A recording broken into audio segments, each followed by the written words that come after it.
Gergovie, tout le monde sait où c'est, mais Alésia. Blois devient le lieu où on aime assassiner les gens. Depuis 1946, Cannes fait son festival. Mais 68, ce n'est pas que le quartier latin, c'est aussi Lyon, Bordeaux, Strasbourg. L'histoire de Soissons ne se résume pas à celle d'un vase. Tous les chemins mènent à Reims. Mais la victoire de Charles Martel a-t-elle bien eu lieu à Poitiers ?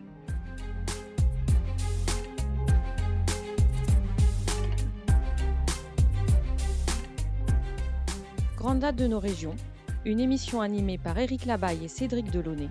Un podcast ici en région.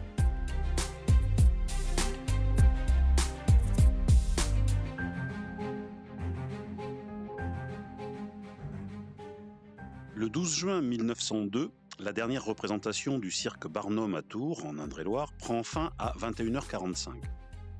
La ménagerie a déjà fermé ses portes et les animaux se dirigent en cortège vers la gare. Sévèrement encadrés et enchaînés par leurs dresseurs, ils se fraient un passage au milieu d'une foule dense et bruyante. De nombreux badauds se pressent le long du parcours entre le Champ de Mars et la gare. Fritz, agacé, agité depuis le début du parcours, s'énerve brutalement au niveau de la place Nicolas Frumeau. La foule, prise de panique, se disperse dans la plus grande confusion. Pourtant, son cornac réussit à le maîtriser et le met au sol grâce à un crochet. Immédiatement averti de l'incident, la direction, déjà présente à Angers pour les représentations suivantes, ordonne la mise à mort de Fritz. Mais qui était Fritz ? Et qu'était-il venu faire dans cette galère ? C'est ce que nous allons voir aujourd'hui avec Cédric Delaunay, professeur agrégé d'histoire. Bonjour Cédric Delaunay. Bonjour Éric Labaille. On a vu dans cette introduction la mention du cirque Barnum. Est-ce que la notion de cirque au début du XXe siècle est la même que celle que nous avons aujourd'hui lorsqu'on emmène les enfants des écoles ? Oui et non. Réponse de Normand. Barnum, c'est le plus grand cirque du monde. Celui qui a inspiré le film de Cécile B2000.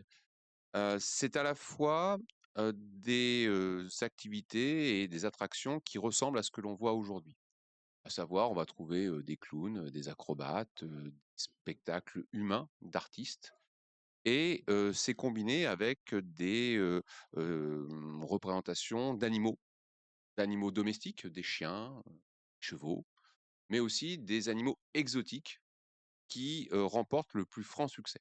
Pourquoi ? Parce que pour nous, un éléphant, ça semble relativement banal, on en voit dans les zoos, on en voit dans les spectacles, alors maintenant moins avec les lois, avec l'évolution de la loi, mais à l'époque, c'est tout à fait exceptionnel. Enfin, il y a un troisième élément là qui a disparu, c'est qu'il faut voir que même les cirques les plus prestigieux comme Barnum avaient des activités qui étaient là depuis le 19e siècle et peut-être même avant, c'était des cirques de monstres. C'est-à-dire que l'on montrait des êtres humains victimes de difformités, des siamois, des hommes-troncs, des femmes à barbe, qui faisaient aussi partie intégrante de ce spectacle et qui remportaient un franc succès. Vous citiez Cécile B2000 tout à l'heure, il y a le film Freaks, Freaks, par rapport exactement. aux monstres que l'on exhibe dans ces cirques. Ouais. Et donc de voir que c'est un équilibre entre ces trois types d'attractions qui fait le succès du cirque. Alors il faut imaginer, Barnum, ça a été une révolution pour le cirque en termes de spectacle. C'est un vrai spectacle qui dure 3 heures avec d'énormes moyens. Par exemple, il y avait des troupeaux d'une trentaine d'éléphants, ce qui était remarquable, hein. C'est des trains entiers qui circulent d'abord à travers tous les États-Unis. Et là, la représentation du 11 juin 1902 à Tours s'intègre à une tournée européenne qui a conduit le cirque d'Angleterre, aux Pays-Bas, en Belgique, en Allemagne, la retour vers la France, puis encore vers l'Angleterre, avant de repartir vers les États-Unis. Et donc dans cette représentation très ambitieuse, donc vous disiez des spectacles de 3 heures, de plusieurs heures, hein, les animaux ont une place essentielle. Oui, oui, c'est une place essentielle parce que ces animaux sont littéralement extraordinaires pour les gens et à un prix très modique. Alors, il y a quelques places assez luxueuses réservées à la grande bourgeoisie pour remplir les caisses, mais de voir que l'essentiel des tribunes se déploie, alors là, très largement, hein. Le cirque à Tours, par exemple, il était sur la place du Champ de Mars. Alors, la place du Champ de Mars, c'est près, c'est un peu à l'extérieur de la ville, sur un, comme son nom l'indique, un grand espace plat qui servait aux manœuvres militaires. Et c'est une arène colossale et vous avez plusieurs milliers de personnes qui se pressent dans les tribunes pour voir ce spectacle. Et vous avez, alors les prix d'entrée étaient de 75 centimes à 1 franc 25, ce qui était un prix tout à fait modique. D'accord. Et donc, ces animaux, ils arrivent bien de quelque part. Et me vient la question, tout à l'heure, on a parlé donc de Fritz. Qui est Fritz et finalement, quelle est son histoire? Alors, l'histoire de ces animaux est souvent une histoire terrible. Tous les animaux sauvages sont capturés dans la nature. Alors, pour enlever un éléphanteau, Fritz est capturé alors qu'il est alors très jeune. Il n'y a pas 50 solutions. Il faut tuer la mère, qui protège bien sûr sa progéniture. Et donc, ça commence par le meurtre des adultes, l'élimination des adultes pour récupérer les éléphantaux. Ensuite, ces éléphantaux subissent un premier choc, il y a beaucoup de mortalité jeune. Ils sont transférés ensuite en Europe et vont être ensuite vendus aux enchères, au plus offrant. Alors pourquoi ce nom de Fritz? Fritz est acheté par Barnum, un marchand allemand de Hambourg, et on lui a donné ce diminutif de Frédéric, Fritz, alors qui est devenu ensuite un terme un peu péjoratif pour désigner les Allemands quand ils étaient des ennemis mortels en période de guerre. Mais voilà, on l'a appelé Fritz parce qu'il y avait des origines allemandes, entre guillemets. Donc Fritz est un éléphant qui a été capturé en Afrique, donc très jeune, En Asie. en Asie. Ah, c'est un éléphant d'Asie Oui, alors, c'est un éléphant d'accord. d'Asie. C'est un éléphant d'Asie et il a des petites oreilles. Si vous allez le voir, effectivement, on va voir où est-ce D'accord. qu'on le voit. Il a des petites oreilles, c'est un éléphant, il est plus petit. Mais il a quand même des grandes défenses, il a des défenses Il, assez longues en il a fait. des défenses assez longues, mais c'est un éléphant d'Asie. D'accord. Et d'ailleurs, les défenses me fait penser que en parallèle au massacre des adultes pour voler les éléphantaux, il y a aussi le trafic de l'ivoire, enfin Bien le sûr. commerce de l'ivoire qui est florissant à Oui, l'époque. oui, c'est florissant. Et donc de voir que ces animaux, une fois achetés par les cirques, sont plutôt bien traités au sens où on l'entend à l'époque. C'est-à-dire qu'ils sont bien nourris, ils sont entourés de dompteurs locaux, des cornacs, qui veillent à leurs bons soins, à leur santé. Mais bien sûr, on n'a pas du tout intégré la dimension psychologique de ces animaux. Et souvent, ils sont malades et meurent prématurément, non pas de maltraitance, mais du fait d'un trop grand isolement, surtout pour des animaux très sociaux comme les éléphants. Oui, puis on voit l'image des fauves enfermés dans des cages extrêmement petites qui attendent on ne sait quoi, et les éléphants qui sont enchaînés quasiment 24 heures sur 24. Voilà, c'est ça. Dumbo, effectivement, représente bien ce martyr, c'est-à-dire que la conception du bien-être animal a complètement évolué avec les travaux d'éthologie qui ont permis de réévaluer l'image de l'animal en lui donnant une conscience, une véritable conscience de lui-même et des autres. Alors, c'est en germe à ce moment-là.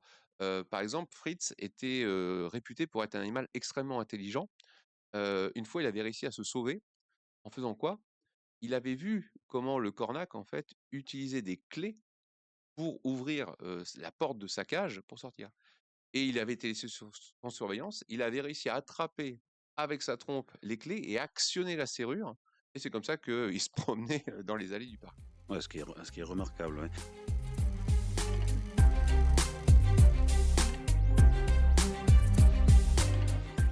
Grande date de nos régions.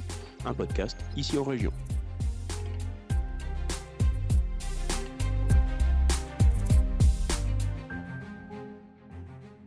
Fritz passe longtemps dans le cirque Barnum, ou est-ce qu'il est...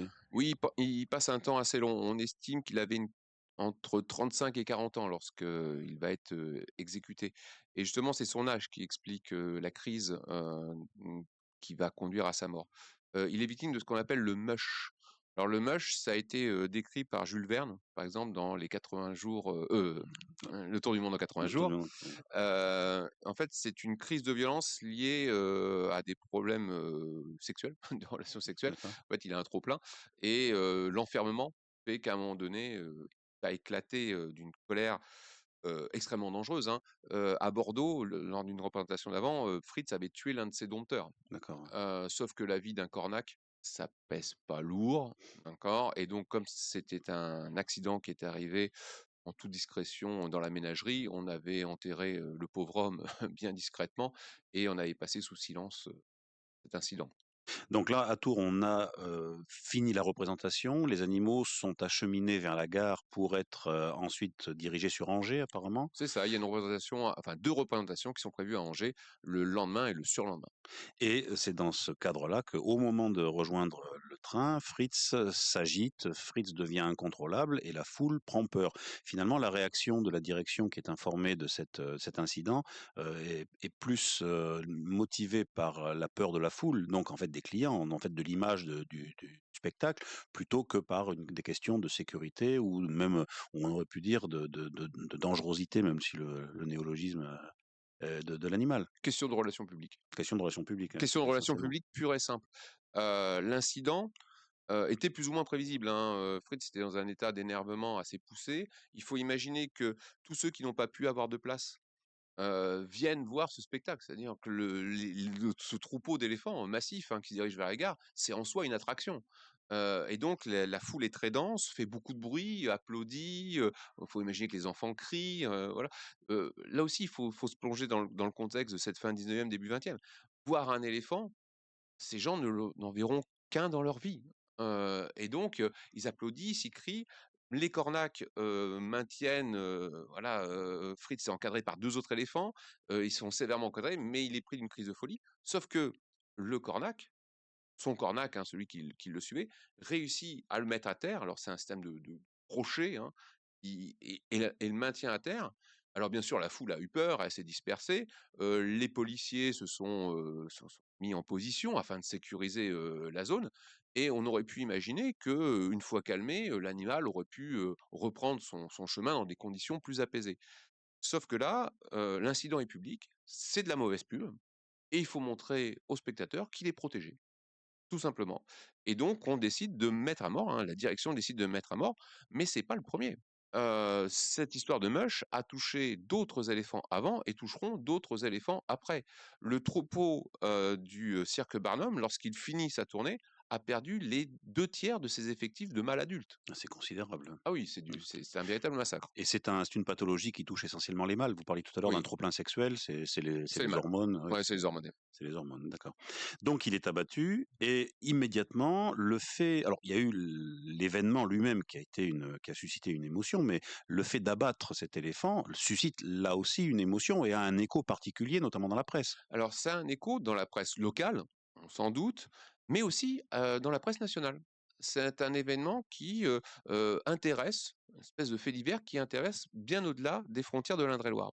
Alors, on pourrait se demander pourquoi la mort d'un éléphant de cirque, bon, voilà, c'est tragique, mais bon. Ce qui est intéressant, c'est de voir la tonalité de ces articles. Tous humanisent Fritz, le présentent comme une victime des hommes. Et on a souvent des représentations avec Fritz regardant au ciel, victime d'hommes violents qui vont le tuer. Alors là, il y a tout, hein, ils le tuent d'une balle dans la tête, etc., alors qu'il a été étouffé. Et, Ce qui n'est pas forcément mieux. non, c'est encore plus horrible, il a été étouffé. Et il est toujours représenté Heu, comme une victime. Alors c'est assez intéressant d'une évolution de l'état d'esprit vis-à-vis des animaux. Jusque-là, il faut imaginer que la France et l'Europe, c'est plutôt une société rurale, une société agricole, dans lesquelles, les gens élèvent des animaux et où la mise à mort de l'animal, afin d'être mangé, le cochon, le poulet, le lapin ou la pratique de la chasse, fait que la mise à mort d'un animal ne pose pas de problème en soi. Ça fait partie d'un rite, voilà, l'animal doit mourir pour être mangé. Sauf que là, on voit une France qui évolue, une France urbaine, plus urbaine, dans lequel le lieu des mises à mort des animaux, notamment les abattoirs, sont progressivement rejetés aux marges de la ville, et on ne voit plus la mort des animaux. C'est aussi l'évolution vers les animaux de compagnie, où on s'attache à un animal, on lui donne un nom, un prénom, et il y a un attachement amical, voire plus avec ces animaux, font que, la mise à mort de cet éléphant, va toucher au cœur beaucoup de gens. Et ce n'est pas qu'une émotion populaire, c'est aussi une émotion, j'allais dire bourgeoise, parce que vous avez tout un tas de cercles de réflexion qui disent que la mise à mort des animaux est le préalable à la criminalité sur les humains. C'est-à-dire que c'est une forme de violence, quand on tolère la violence sur, les animaux, tout compte fait, c'est le premier pas vers la violence contre les êtres humains. Oui, Donc il y a c'est une porte ouverte en fait. c'est une porte ouverte, il y a un discours moralisateur. On voit aussi, évoluer par exemple les premiers cercles, végétariens qui apparaissent, à ces moments-là. C'est pas hasard. Je pense par exemple, alors c'est un peu, après, c'est dans les années 1920, mais un personnage très singulier à Tours, c'est Louis Rimbaud, qui a animé la ferme libérée, qui était un anarchiste. Et en tant qu'anarchiste, il disait qu'on n'avait pas le droit d'exploiter les animaux, comme on n'avait pas le droit d'exploiter les hommes. Et il était un végétarien, on dirait même un vegan convaincu.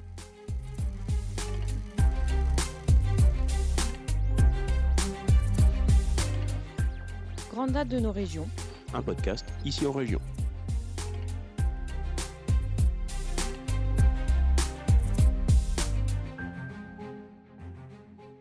Et donc tout ça, ça accompagne plutôt une évolution de la société vers une société urbaine, une société, donc vous le disiez, déconnectée des réalités du monde rural, et notamment la mise à mort des animaux. Le fait aussi que Fritz, vous l'avez cité également, ait eu un prénom, ça a permis de l'humaniser, ça a permis de l'anthropomorphiser, je dirais presque, Mmh hein, mh. Mmh. et d'augmenter l'empathie à son égard.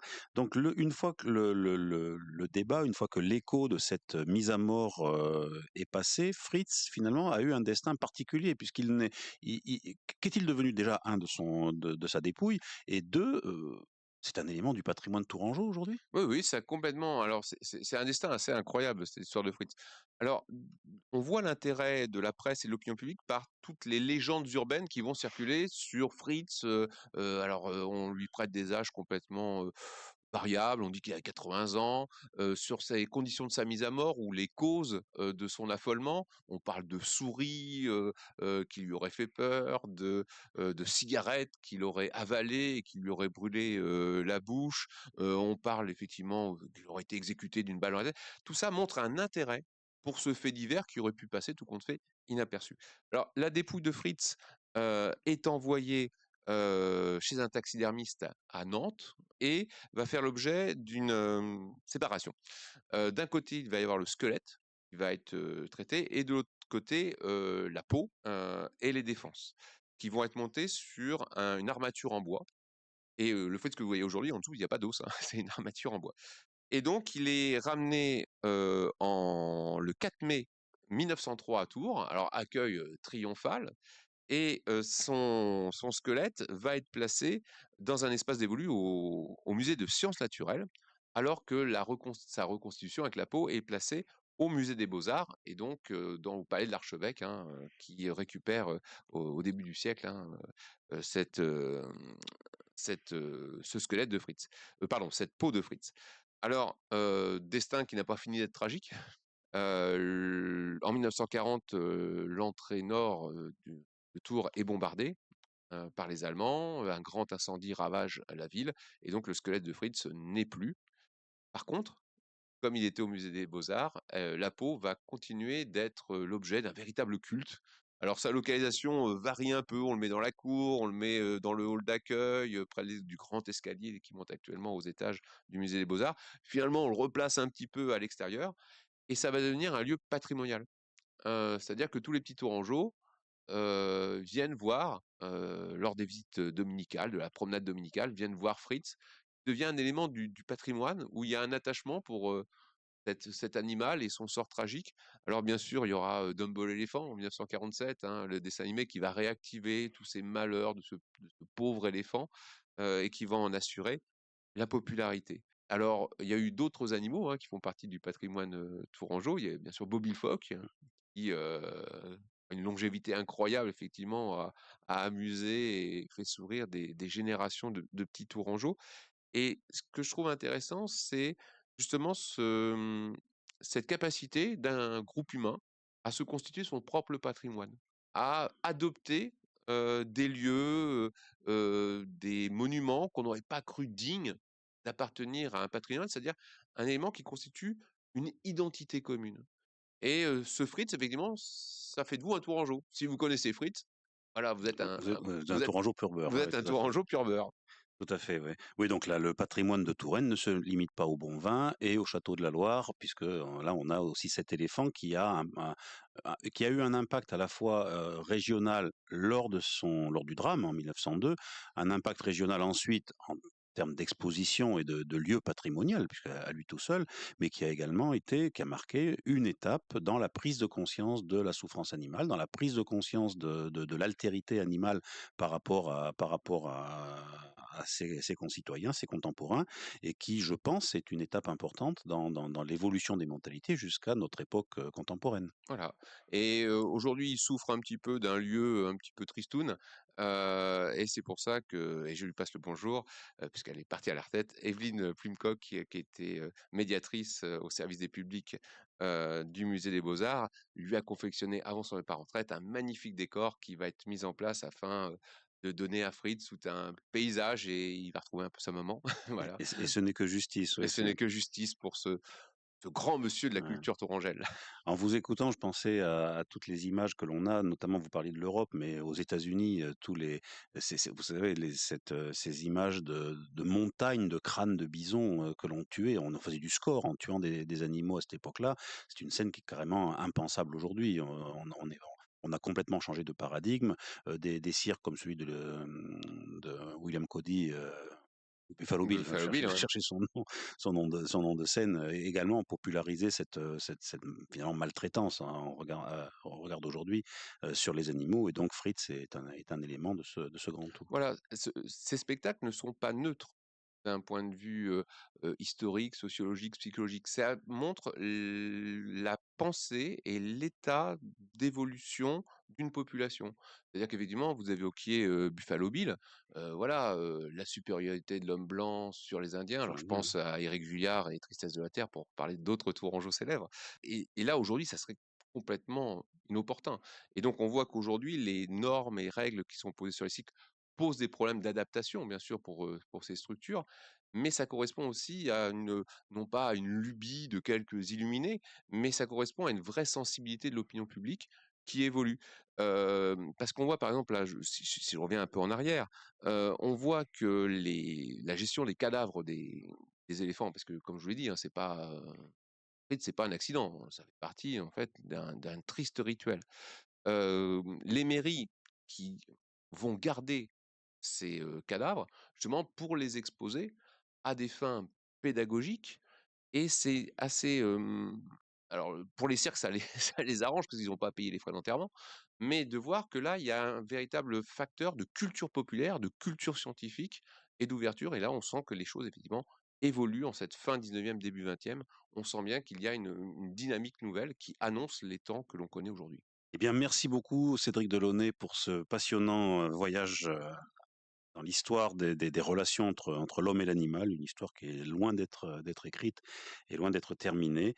Je rappelle que vous êtes l'auteur du livre Des grandes dates en Touraine, dans lequel vous retrouverez cette histoire terrible de l'éléphant Fritz, ainsi que beaucoup d'autres sujets de l'Antiquité jusqu'à nos jours, livre qui est disponible dans toutes les maisons de la presse. Merci beaucoup Cédric Delaunay et à très bientôt. Merci avec la main. Retrouvez tous nos podcasts, livres, articles et vidéos sur notre site internet icienregion.fr.